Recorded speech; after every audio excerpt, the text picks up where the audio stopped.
Hi friends, welcome to MIM garage. ఇదైతే access vehicle అయితే CD unit. So bike అయితే పంపించేసాం కొత్తది అయితే వేసి. ఇదైతే నేను కొత్తది ట్రై చేద్దామని చూశాను, కానీ ఇది రాలేదు. సో ఈరోజు ఎలాగైనా దీన్ని ఓపెన్ చేయాలని చెప్పి కటింగ్ అయితే వేసాను. మీకైతే ఓపెన్ చేసి అయితే చూపిస్తా దీని లోపల ఎలా ఉంటుందని.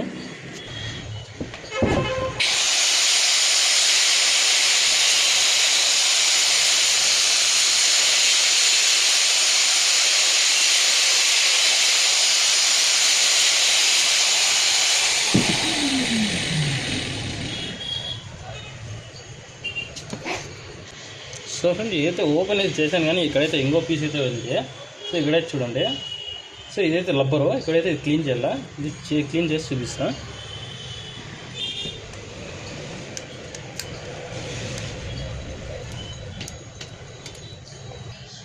సో ఫ్రెండ్స్, ఇదైతే ఈ విధంగా అయితే నేను ఓపెన్ చేయగలిగాను. సో ఇంతకుముందు అయితే నేను ఓపెన్ చేయలేకపోయాను. సో ఇదైతే చాలా స్ట్రాంగ్గా ఉంది. సో బ్యాక్ సైడ్ అయితే ఇలా ఉంటుంది. సో అంతా ఎలక్ట్రానిక్ బోర్డ్ అయితే ఉంది, ఇక్కడే చూడండి. సో మీకోసం అయితే ఇదైతే ఓపెన్ చేశాను, ఇంతకు మించి ఓపెన్ చేయలేకపోయాను. సో ఇలాంటి వీడియోస్ కోసం ఛానల్ అయితే సబ్స్క్రైబ్ చేసుకోండి friends. Thank you for watching.